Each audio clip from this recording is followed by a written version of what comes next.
How's it going, everybody? Fernando, Lone Star Halo. We got Todd, familiar face, and a face you might not know, but you might have seen her tweets or X's or whatever you want to call it. All that, we'll talk Angels baseball coming up next. Hey, you are now listening or watching the Halos in the Infield podcast, sponsored in part by Noble L Works over on 1621 South Sinclair, where you can get discounts by just mentioning HITI, Halos in the Infield, drink discounts on us, baby. And also by 714 Tickets, 714 Tickets, 714 Tickets. The price you see is the price you get, and you also get 10% additionally off in the Apply Now code once you order your tickets just by mentioning HITI, Halos in the Infield. Now enjoy the show. In the land of last shores, I play my part with the halos in the infield. I'll make my mark. I'm the Lone Star Halo, shining bright tonight. In a sea of rangers, I'll stand and fight with the halos in the outfield under stadium lights. From Texas to Anaheim, we'll soar to new heights. We'll soar to new heights.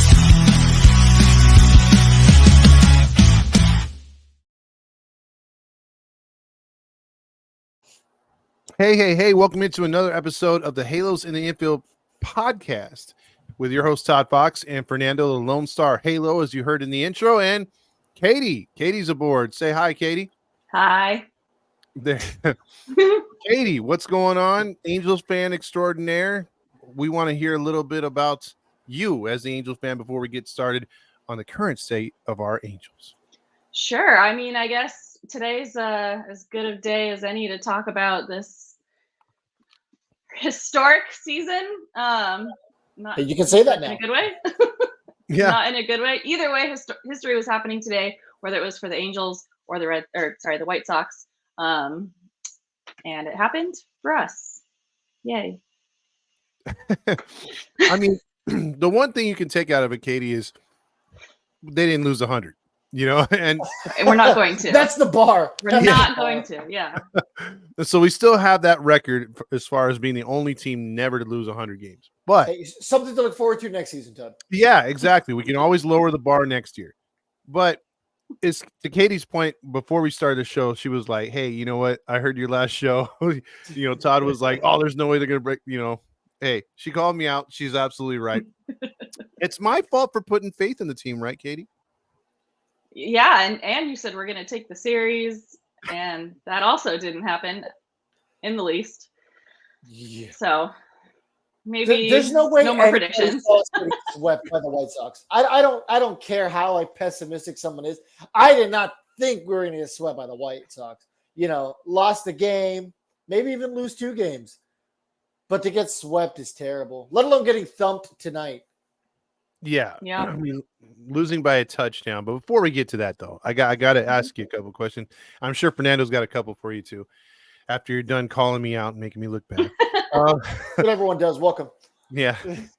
Also, I don't know if you were a follower of the show last year, but I did call Suarez as comeback player of the year last year. So that went well.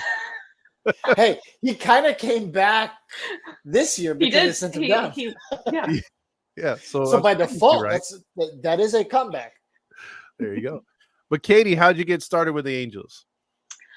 So I am originally from Claremont, up in the 909.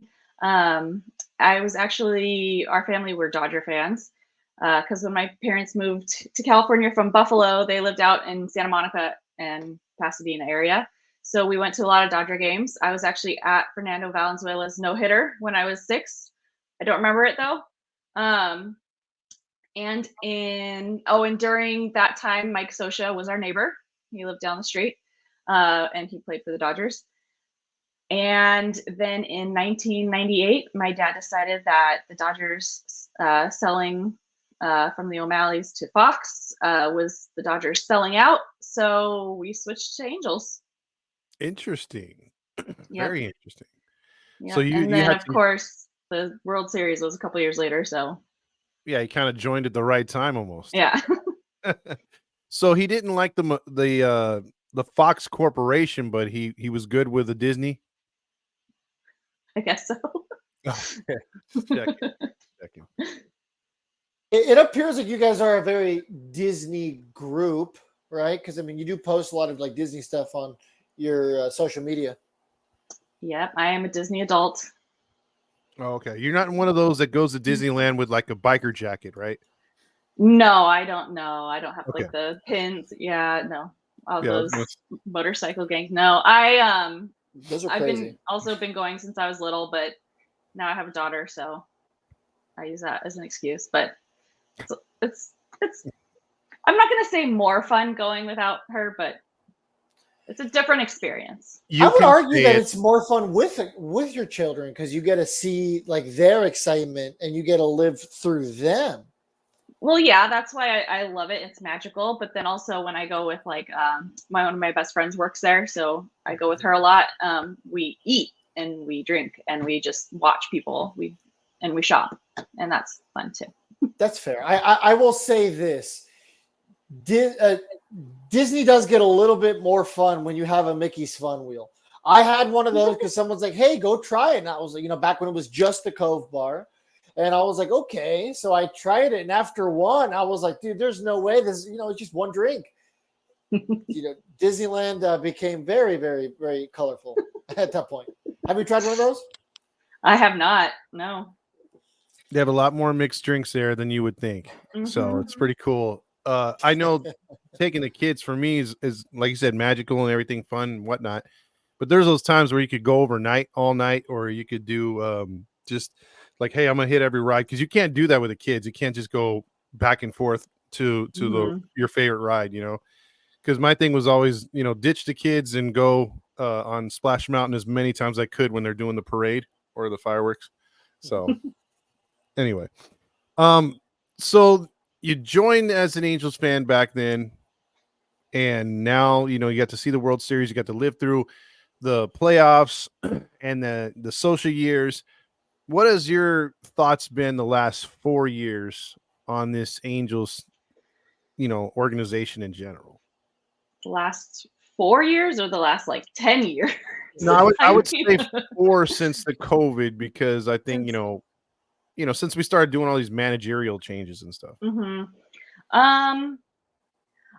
I think maybe, and I'm not defending Artie, but I think maybe in the last however many years he's kind of been burned by these large contracts, and I think he's trying to maybe try more, with the exception of Rendon, like after Rendon, he's trying a more Moneyball approach maybe, but he doesn't have the right people working for him to do that. And I think, as fans, we have a higher expectation just because of his earlier years. Like, we thought he was super rad, like for the first however many years. And, it seemed like he cared. Now it just it seems like he doesn't, but I don't know him. Yeah, we've heard a lot of things, and like that's why we're like jaded towards him. But like, I wish he was more of a hands-off owner. Like we only knew him by name, or maybe his wife. Like we've seen him in pictures and stuff. But it's like I don't like the owner that meddles so much. I think Fernando's the same way. Like if he was more like hiring the right people, like you said, as executives and stuff like that to get the job done, I'd bring more heat on them if the team was like this. But I just have, and Fernando knows too from his insider, he just meddles with everything. Yeah, absolutely. I mean, Artie Moreno hasn't exactly had the cleanest record, and it's seemingly gotten worse. There's a lot of the fan base is split. There you have half the fans who are like, Artie is great. He can do no wrong. He's responsible for all of these, division titles that we won.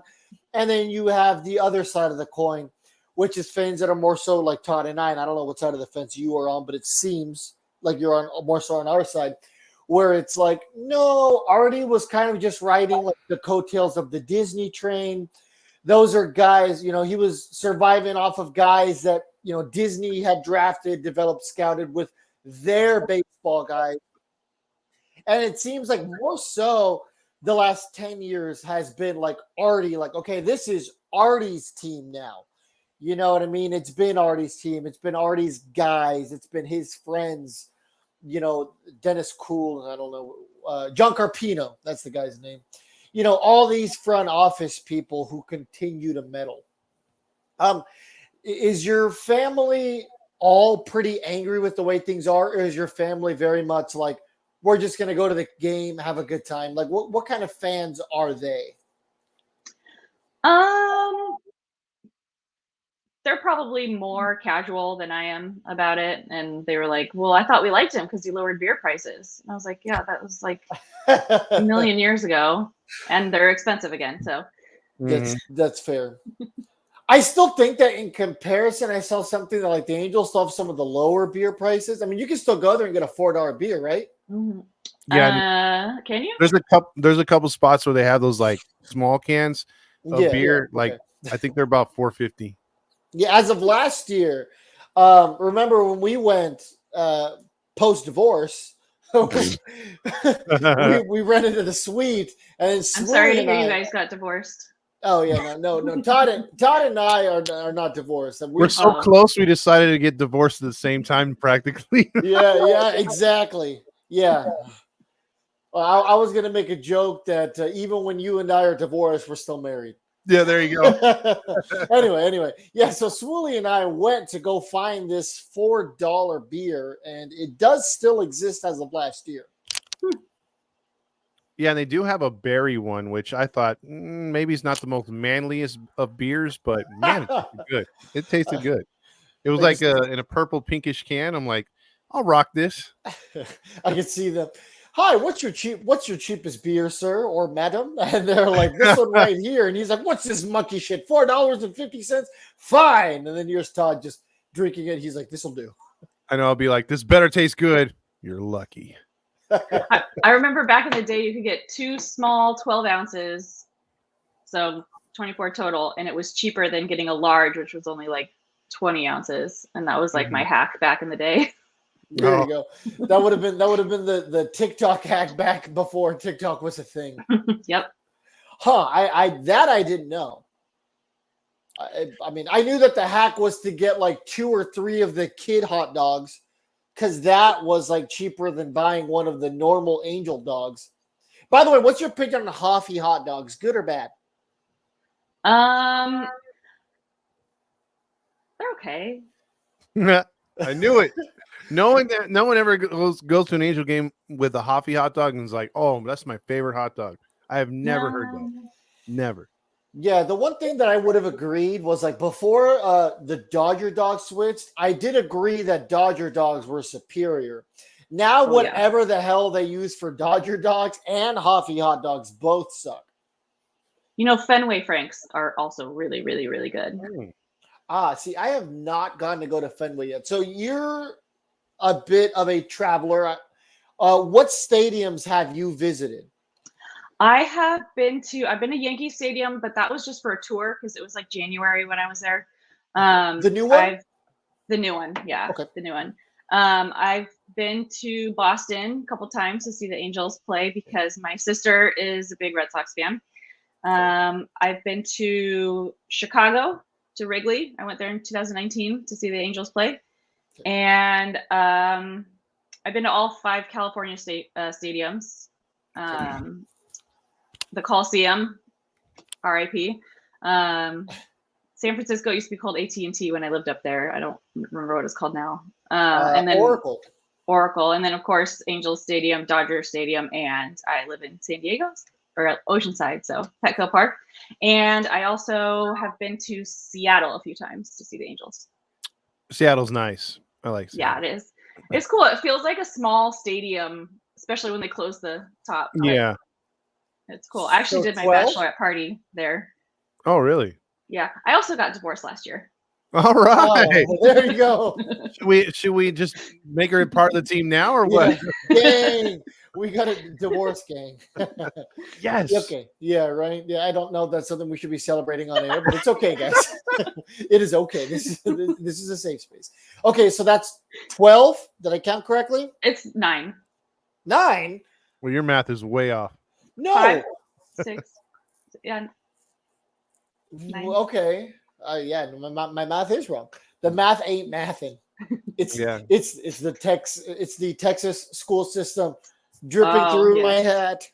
Favorite California stadium before we get into the nitty gritty. Petco Park, Petco. See, I'm the same hands way. down.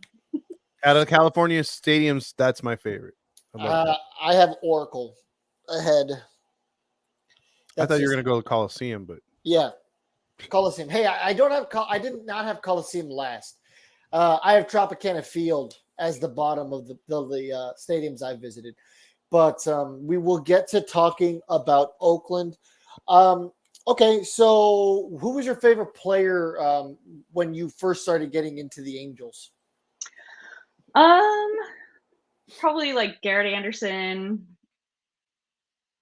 Tim Salmon. I liked AK, and then later like Torrey Hunter. yeah, Okay. you can't go wrong with Torrey Hunter. Yeah, Fun player. he's to always watch. smiling. Yeah, one of the coolest dudes off the field too. I gotta transition here. Like we're gonna be doing a show in probably a couple days, summing up the season, and we're gonna be getting into the disaster that was. But can you pick your high for this year as an Angel fan and your low, then extreme low? Because I have to throw the extreme low in there because this is an extremely bad season. I think the high was I was at the game where Ben Joyce threw like 104.7, which at the time in that season was like the fastest of the season or whatever. So that was pretty sweet. Low, I would say I went there on my 40th birthday this year and they lost. They But it don't wasn't do the- good to help you celebrate your birthdays. So we've had a number They of like fans tell us. they never went on my birthday ever. And it was like there was like a bad accident on the freeway. It took me 2 hours to get there. It was just Oh, bad. And I think the lowest, like not my experience, but I think the lowest part of the season is obviously Mike Trout tearing his meniscus twice. For me, it's not even the fact that he tore it twice. It's like the fact that he tore it, got surgery, came back, and after like what, 1 or 2 swings in the first at bat, he tore it again. I was like, what is happening? Like, you can't make this up. You just can't. Like, that has to be like, you know, those shows where something bad happens and the main character stares into like the barrel of the camera. Like, that's what it feels like when you're an Angels fan. Something bad happens. It feels like you just kind of pan over and stare at the camera. You know what I mean? It's just like, it can't get any worse than this. Like an episode of The Office, like when Jim looks and he's just like, "Are you kidding me?" Yeah, There you go. that's what being an Angels fan's like. You know what I mean? You Yeah. look and you're like, wow, Trout got hurt again. God, or last year I was at the game where it was July 3rd in San Diego when Mike Trout broke his hymen bone. something like that. I know. I Did don't. say it wrong. I don't know. Yeah, he said it wrong, but we'll go with that.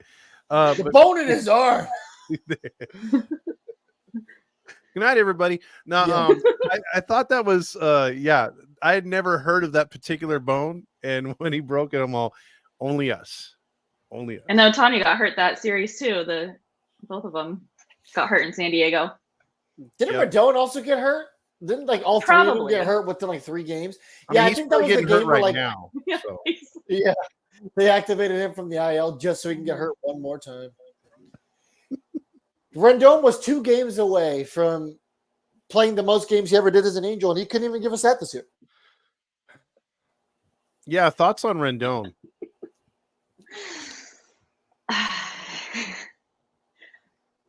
I don't know. It's like everybody, I feel like the same thing everyone else thinks. Like he said, you know, obviously my job isn't my number one priority. My family is too, yes. But I don't, well, I do complain about my job. Everybody does. It's just weird to say, like, I wish the season was shorter. You know, it just makes you like it makes it seem like you don't care. He's so fragile. He's getting paid so much money, but at the same time, like, well, and he like fought that guy in the stands last year. Was it last year Yeah. Yeah, Jesus, that was last year. But at the same time, he's like the most liked guy in the clubhouse. Like everyone's like always like, oh, Tony, when you like in spring training when they had like the camera out and they had a question out and all the guys would come as they're going out into the field and it's like it says like who I don't know. I think one of them was something like who's your favorite person and everyone was like Tony, oh Anthony, Tony. Like they all love him in there. So we're not seeing something. Tony Tenday's got to earn his paycheck somehow. I guess being the classroom comedian. Yeah, I He's, mean, the comment section when they the did a culture video hire. about Yeah. Sometimes They had- you do it for the culture.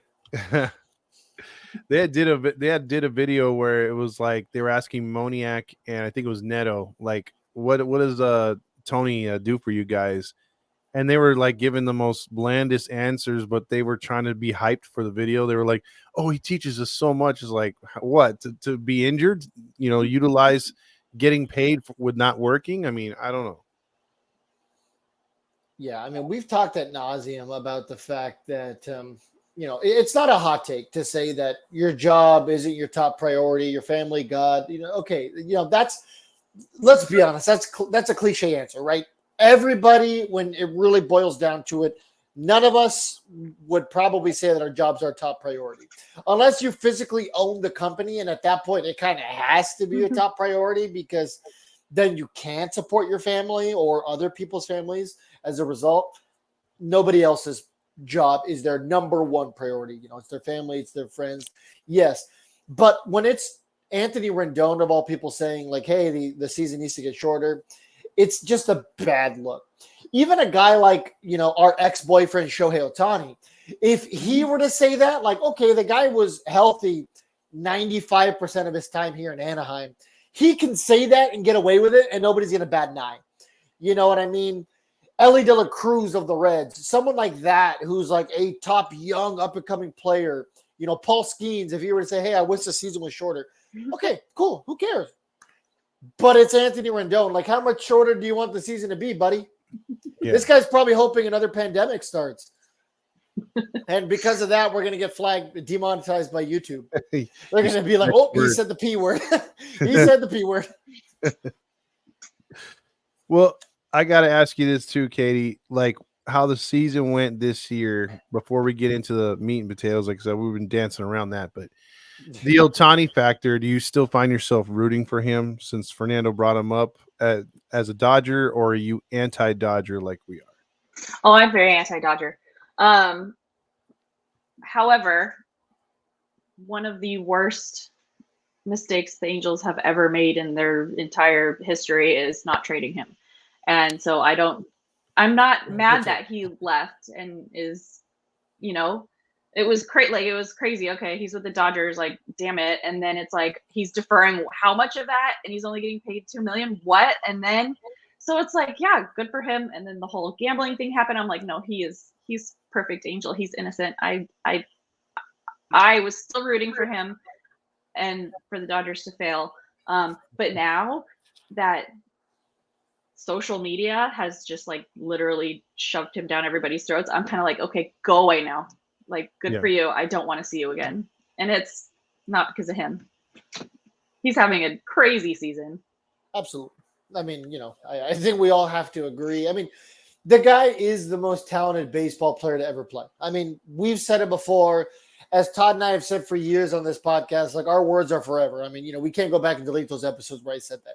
It's still true that the guy is a freak of nature. It's just so tiring when I'm not subscribed to Dodgers Alerts MLB, and that's all I get on the app. Whatever intern is sending those push notifications, it must be Ben Verlander.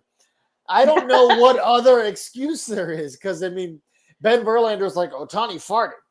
Ohtani used the urinal. He jiggled 3 times. You know what I mean? Like, that's the level of coverage that you get from the MLB app when it includes anything about Ohtani. Hey, Ohtani just stole a base.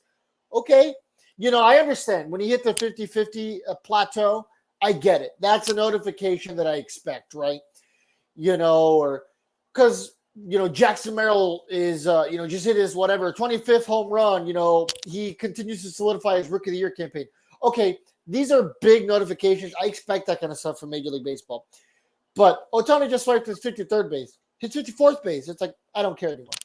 Yeah, it was like he's at 48, he's at 49. He's Yeah. okay. Great. Okay, tell me when he gets to 50. That's all I need to know. Todd? I will say I enjoyed that he had a kind of a smug look on his face the other day when he was about to have the bases loaded for him, and then the Padres got the triple play. That was great. That was Yeah. Yeah, he's been glorified all over the place. And it's like I like when I hear my Dodger friends talk about him, I was like, bro, you were bad mouthing him every single day he was here. And the best thing you said was that we were wasting his career. And that's the only compliment you guys ever gave that dude. And now all of a sudden, like, I talk trash about him and you guys are defending him like you've had him for 20 years.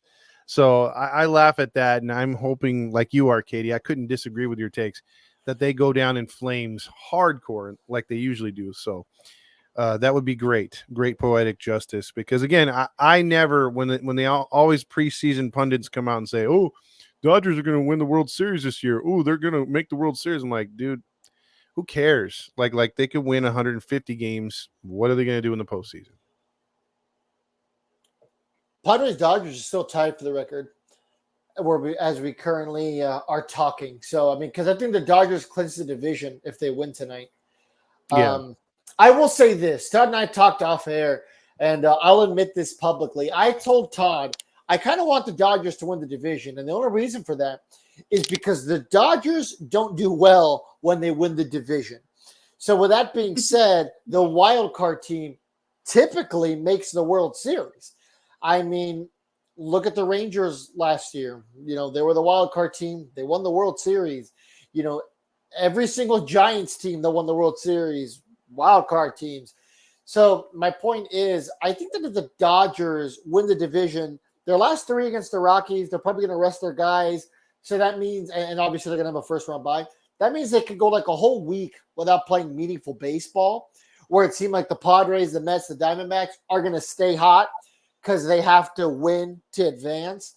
And hot teams knock cold teams out. So Dodgers are the number 1 seed, right? Like as far as everybody? In theory, yeah. I mean, if they win the division, I mean, if they the Padres win the division, they No, but I mean like the number 1 in National League best record. Yeah, I believe so, yeah. Because if they are, then they get a even bigger weight because they don't have to play the wild card. Yeah, that's what I'm saying. So if they clinch the division tonight, they're gonna get the 3 days to rest, their starters against the Rockies, and then there's they have Monday, which everyone's off except for the Braves and the Mets, because they have that doubleheader. That'll be interesting, especially because those actually mean something. And then that's when the playoffs start. So, yeah, I mean, they might not play for a whole week. That's good. Now, the Padres need to make it to the World Series, but have a worse record than whoever they're playing on the American League side, because Petco Park has a concert scheduled for during the World Series, Game 7. So, What concert? Deftones. Ah, okay. Yeah, that happened a couple of years ago. I think with like a Taylor Swift concert. I think might have been at Golden State or something like that. I forgot. It was like years ago. Maybe Arizona Diamondbacks. Now that I think about it. Oh, did we lose time? Yeah, I think we'll keep going until Todd gets back because he's currently muted. So, how often do you take your daughter to games? Do you like the family aspect of Angel Stadium, or not so much now that you've gotten to travel and see other games? I think I would obviously much rather take her to a baseball game than an NFL game. I think baseball games I think they're great family atmosphere. I feel like at Angel Stadium, there aren't as many drunk people as there are at Petco Park when I go to games there.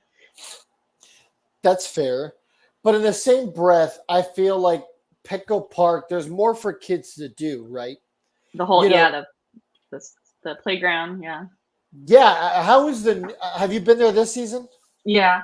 Okay, so now that they've like unveiled that area, is it better than it was? Because I know they always had the little wiffle ball field, but like the old playground wasn't as accessible as the new one, from what I've heard. It was right there. It was just like, well, it's still far in the back. They made it bigger. They just took out a bunch of grass. So now, and then they added that building. There's a hallway that is like a museum, like a Tony Gwynn museum, and then they moved the statue over to that area, and then there's like a concessions area up there now. But that was all just a grassy hill for kids to run around on.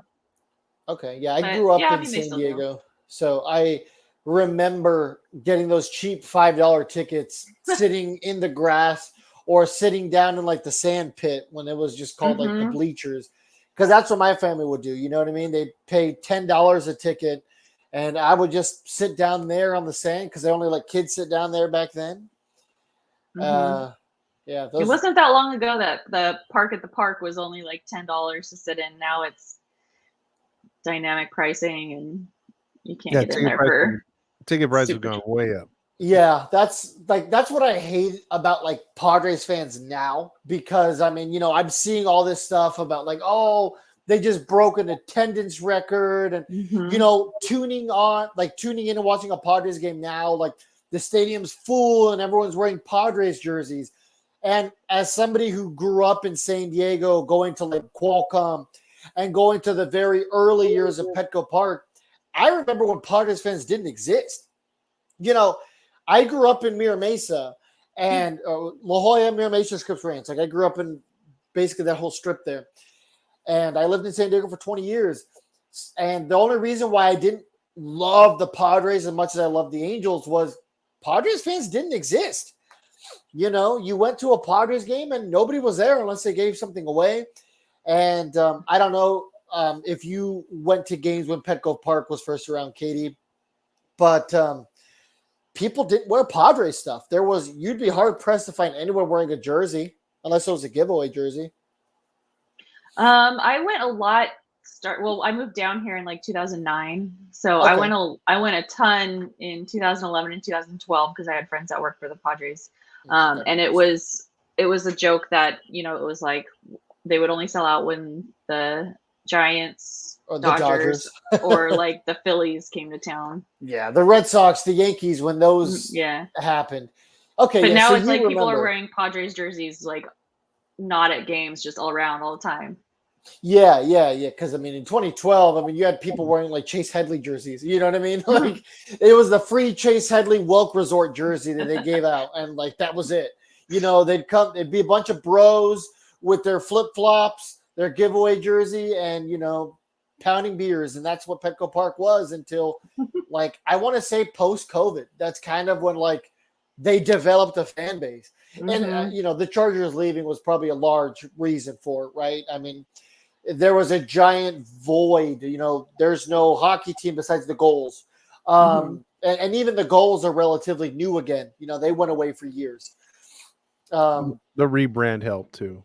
So Of the Padres, yeah, Yeah. absolutely. I will say that's how I am about the Angels now, though. Like now, I live far away, but I would never buy season tickets, at least not anytime soon. And I really only go when there's a cool giveaway that I like. So there you That's go. fair.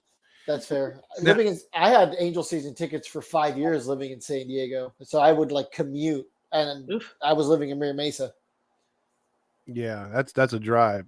Now I got to ask you though, Katie, when it comes to the White Sox series, did you get to watch a lot of it? I have watched more Angels games this year than I have in a very, very, very long time. One, because I bought MLB TV and I was like, I gotta get my money's worth. And I have gotten so like, I feel like people had gotten burnt out earlier, but in these last 2 weeks, I'm like, I just don't want to. I don't want to. Okay, because I was just wondering I want to get your thoughts on Gooby and Wayne because this entire series they built it up as, hey, we're going to be the guys that are going to break the record against the White Sox, and they were just pumping their, and they were just like, hey, did you know that the Philadelphia A's had the worst record and this team's going to break it because the Angels are going to beat them? And I'm like, dude, don't count your chickens before they hatch. Do you not know what kind of team we're putting up against theirs? And sure enough, like, because I was, like you said earlier, I was confident going into the series before everything. And then the way they were playing before, and I'm like, crap, it would be the Angel thing to do for them to fall right on their face. I saw clips. I saw, what's his name? Jack Lopez? Yeah. He like dropped that ball after the White Sox also made an embarrassing, routine Fielding area. drop. Yeah. And then I saw one where White Sox fans are cheering as the Angels are scoring because they Yes. want to lose and like see history, but we Yes. still couldn't give that to them. And see, I'll give it to their fans because earlier in the year we tried to do the paper bag thing, and we got a few fans to do it, and I was trying to smuggle them in. I got kicked out. There at Chicago, they allow it. It's almost like they're embracing the suck. And Artie is so like just egotistical. He wouldn't let a petty guy like me get in. Yeah. There's a lot of things we've tried to do at the stadium that they just wouldn't let us do. I don't know if you've ever seen Todd before, maybe at a game. The guy who dresses like a clown, that was Todd. Or if you saw it on social media. I think I walked by you once and I was like, oh, really? That was a clown. Are you scared of clowns? No. Okay, good, because if not, that would have been frightening. I scared quite a few people that night. Or a lot of nights, actually. I think it would have been scarier if you went around with like balloon animals and all you could make was a snake. Here you go, kids, it's a snake. It's the Lord, trust me, kid. Get out of here. I don't know how to make any other animals. Yeah, it's been a very, very bad year. It's been a very, very rough year. And I was definitely on the boat that I thought we were going to win at least one of those games. I fully expected to win that first game. And then, the pitching just didn't hold up. Game 2, the White Sox walked off, and that just added insult to injury. You got walked off on by the worst team in Major League Baseball history. And I know there's going to be people who are like, no, the White Sox technically aren't that yet. They're one loss away from that. I mean, they're going to lose one more. They're facing the Detroit Tigers. The Detroit Tigers need to win one to get into the playoffs. So they're going to be, earth, wind, and fire. They're sending everything they can. It's just embarrassing. And I think it's a poetic ending to this Angels season.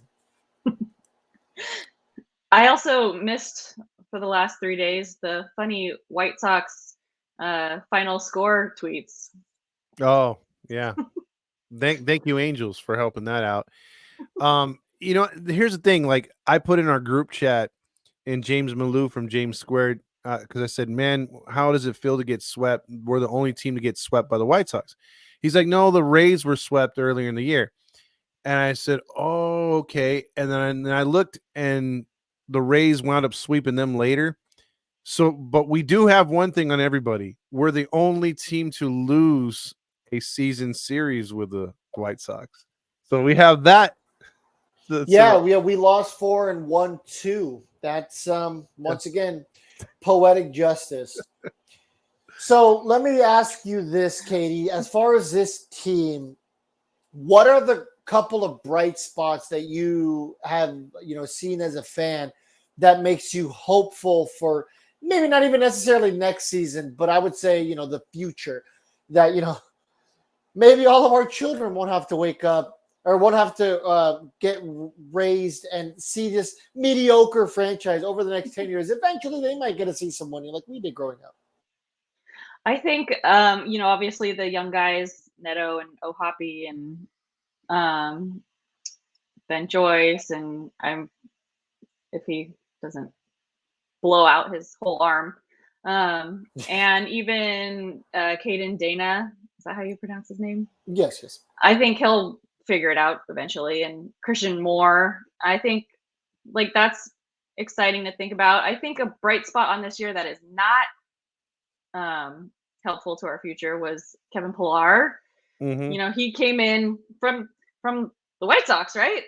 They Mhm. DFA'd him. Yeah, ironically. He came in and it was like the opposite of Anthony Rendon. He was like all out doing anything, crashing into the wall, laying out to catch the ball. Like he seemed like he was really into it. So, but you know, he's saying he's going to retire, I think. So, Yeah. I think he's saying he's not going to anymore, right? Because he didn't Oh. because he missed enough games this year as an Angel because we wouldn't start him. He didn't make the minimum 10-year requirement. Really? oh, That's what I heard. I mean, I don't know because I had heard, he did announce he was going to retire after this year. But, you know, you have to hit 10 years before you get your tenure with Major League Baseball. And I don't think he officially hits that now. I know Calhoun did, and he retired. Good for Cole. I miss Cole. yeah, me too. Yeah, not a great Angel, but one of my favorite Angels of all time. I miss the other Calhoun for obvious reasons. Willie? Yeah. I don't think I don't think she gets the joke. Yeah, we'll have to talk about that one off air maybe. Yeah. But he holds a special place in the post game show for us. Oh, okay. Yeah, I know the fans miss him a lot. Yeah. I wonder if he sticks around going into next year. I don't know. We'll So- see. Oh, good. I was just gonna say there's a lot of players that they got to make a lot of decisions on. We got a lot of 1-year contracts. Some of them are good, like maybe throw an extra year on them, see if they'll extend, and others you don't want any part of. Yeah, exactly. I thought you were going to say there's a lot of baseball left to be played, and the season starts tonight. Okay. So before we wrap up, talk Oakland A's because I know we've been going for a while. The last thing I kind of want to do, I'll throw out a name, and you guys give me yes or no. Should the Angels keep or let go if it's up to them? Okay, Kevin Pillar. Only if he wants to stick around. But I would say Yeah. I don't know. He was fun to watch, but like I mean, I'm maybe talking about year as a backup. was a yeah. You on know, the bench. as your Yeah. fourth outfielder. no, because No? he's proven when he's a bench guy he can't perform. He's got to play every day Mm. for him to be good. Okay, so I mean, you're solidifying him as a starter next year. If we got to use him as a starter, we're going to be bad. I mean, if they're not going to, if they're not signing anybody, I don't know. Yeah. Knowing already, he's either going to not do anything, or he's going to be like, we're going to get Juan Soto, we're going to get Corbin Burns, and all these guys are going to get hurt during spring training. Yep. Yeah, there's no other way. It's the Angel way, or the Angel way. Okay. Let's see. Cole Tucker. He's in AAA. Mm-mm. He seems like he's really nice, but We all love his wife. We know that. yes. We're all in this together. Everyone loves her. it was kind of fun watching him pitch in Seattle. Yeah, that was But I fun. had And then had he like 4 or immediately 5 got beers by DFA'd. then. And then hot dogs started raining from the sky. That was cool too. He's got quite the perm. I'll give him that, but Yeah. not interested. You're jealous of his hair, Todd. I sure am. Okay. Jose Quijada. I know he still has time in the organization before he hits arbitration and all that. But is he like a solidified bullpen piece, in your opinion? Over Suarez. Well, I'd love Okay. for him to continue to set up Joyce. I think that's a good tandem right there. Okay. And I'm just going to guess Jose Suarez is a no. Yeah. Hey, he did pretty well after coming up from AAA until his very last start. So comeback player of the year. Yeah, exactly. Okay, and I guess last one, so we don't go through the entire roster. And he got lit up today. Tyler Anderson. So everyone agrees he should have been traded at the deadline. Should they look to move him during the offseason or just let him write it out one more time as an Eagle?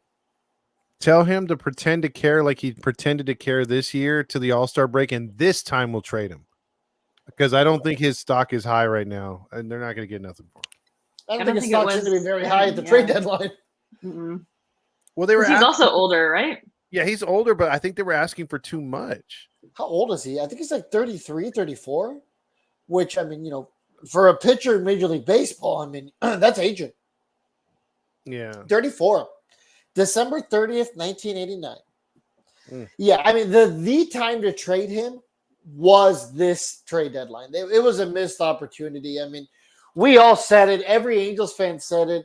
Everybody was talking about it on X. It was time to let him go, and for whatever reason that we'll never understand, they held on to him, and they shouldn't have. Yeah. This team could have been way better going into next season if they would have just given up anything for him. Because, I mean, the Luis Garcia trade turned out to be a pretty good trade so far. Yeah, they've gotten some good players for those 2 trades that they made. So Yeah, and I think Luis Garcia got hurt. yeah, he He went hasn't to panned Boston. out for Boston. No. So, whatever, worked out for us. Okay, Let's go to Oakland. yeah, let's go to Oakland and wrap up. So, I think we are all qualified to talk about this. Now, Katie had mentioned she lived in the Bay Area for a period of time.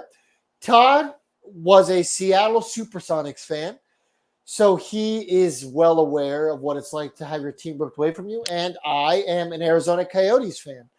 So we've all have different layers to this. So let's take out like the emotional element of like losing a team. What is this going to mean for Major League Baseball going forward? Like, do you guys think that they actually go to Las Vegas? Because as of right now, there's still no financing deal for anybody who, maybe isn't following the situation that's listening. They don't have the stadium financed in Las Vegas. They haven't broken ground yet. So until there's shovels in the ground, I think it's all hearsay. And I guess question number 2, do you think this is going to be a good decision for them in the long run? We'll start with Katie, our guest. I think it's bad that, especially the way that they're going about it, where they don't have a home. They're going to be playing in a minor league stadium in 115 degree summers for at least 3 years. That's not fair to the players. That's not fair to the fans. Obviously, you said to take the emotion out of it, but I don't know. It just seems like MLB and the other owners should have stepped in and been like, no, you cannot do this. Like, figure something out. Because even when I lived up there in 2007, 2008, they were talking about moving to Fremont. And then they were like, oh, well, we're going to build the BART to go down to Fremont so that people can get to the stadium. So then they did that. And then they still never found a place for the stadium. And it's like, you guys have been working on this for a long time. You could have found something. Yeah, I think San Jose was another thing they'd said, and then the Giants blocked that. So, I mean, it's been a saga forever for the Oakland A's. But I think the biggest thing was the fact that, like, they never actually tried. You know what I mean? Like, it's one thing to say, hey, we're exploring options. It's another thing to actually explore options. And Todd and I have talked about this off air ad nauseum, about, like, the Oakland A's, the Seattle Supersonics, the Arizona Coyotes. All very similar promises from ownership groups to the city that just kind of never amounted to anything. So, Todd, trying to take the emotion out of it. How are you feeling about this move? I think it's sad because there's so much history. I mean, you can go back to Ricky Henderson, Dave Parker. I mean, there's Dennis Eckersley. So many A's you could name off. Oh, yeah. It's a scroll. Yeah, they were a staple between the 70s and then most of the 80s and then the 90s a bit. And they had their runs in the early 2000s. It's one of those franchises you just didn't think would move. But just like, I mean, it's still weird to say the Las Vegas Raiders. But when and if the A's move, like right now would be the time for a billionaire to come in and save the team, buy out that owner. Because I've said it before too. If you got like Artie Moreno, a bad owner, if the owners wanted to get together and get rid of him, like Dan Schneider from Washington in football, you could do it. You just got to have everyone on board. There can't be friendships. he's got to be voted out. And the Oakland A's owner has been terrible. The organization's winning despite him, or was winning. So I think I agree with Katie. It's going to suck for them to be in, where they're at, and then be in limbo for 3 years at least. Yeah. Now, I will say this: teams relocate because they are failing.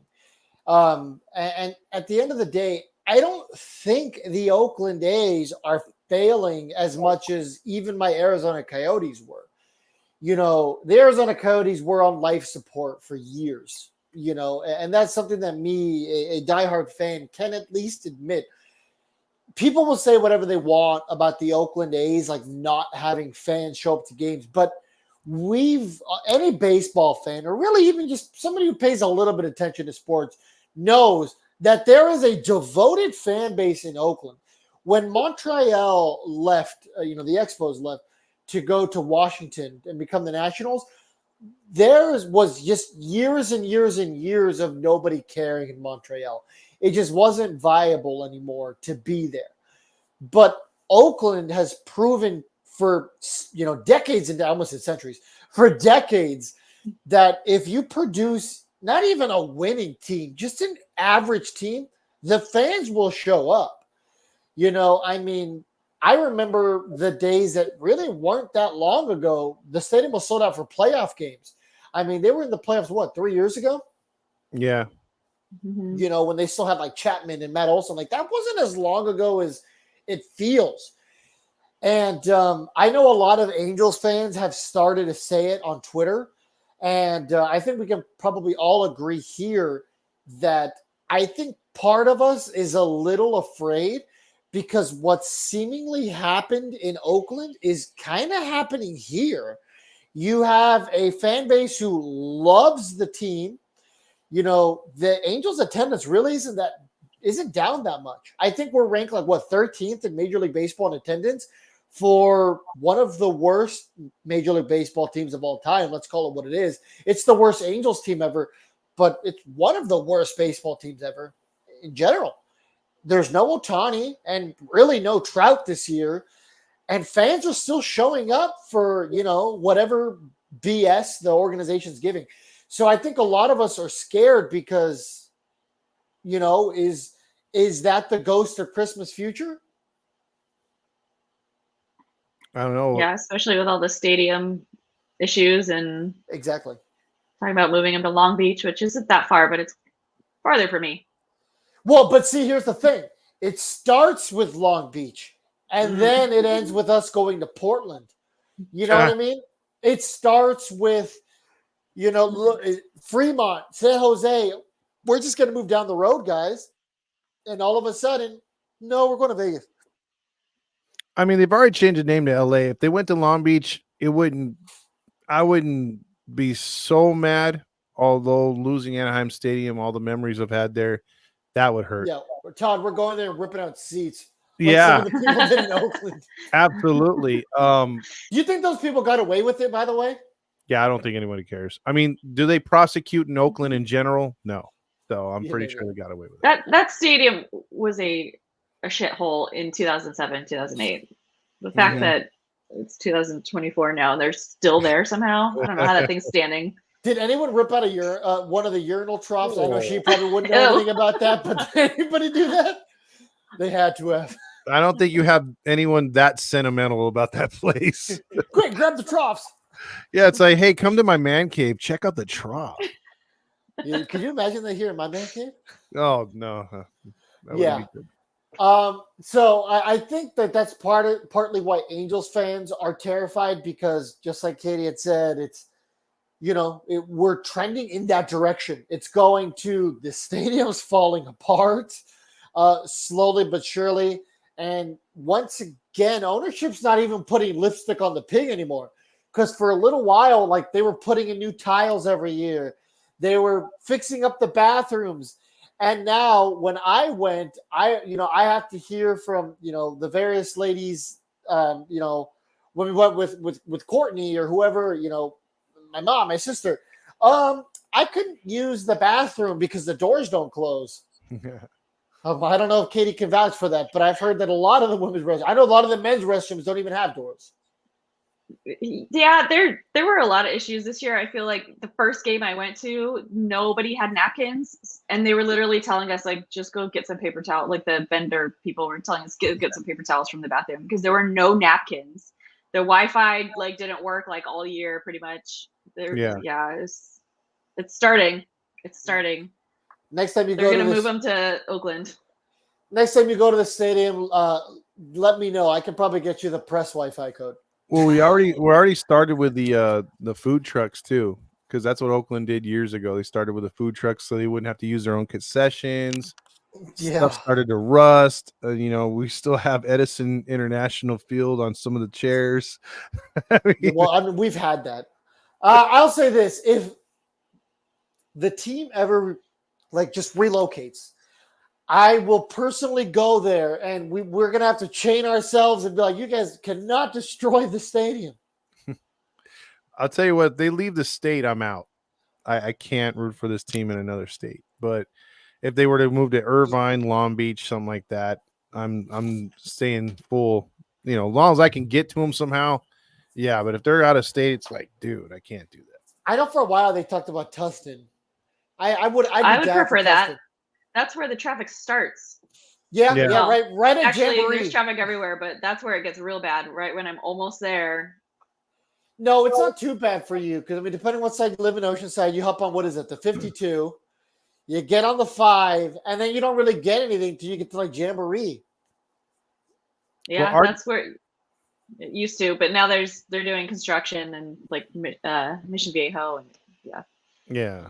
Last thing I'll say on it is Artie's not that smart because he could have got that hangar money or the hangar land from where is it now where Wild Rivers is at and those military hangars. I think it was for like $340 million. He could have easily afforded that, put a stadium right there.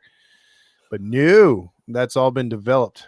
So Well, remember, instead he paid $340 million for the land around Angel Stadium with that backdoor deal with Harry Sadu, and Harry Sadu is now in federal prison. So go figure. yeah.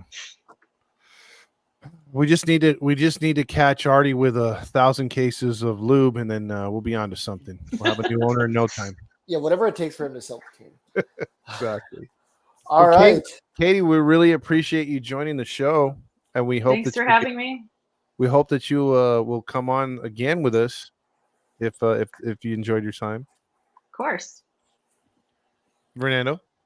On behalf of all of us here at Halos in the Infield, thank you guys very much. Katie, thanks for joining us, and we will see you guys next time.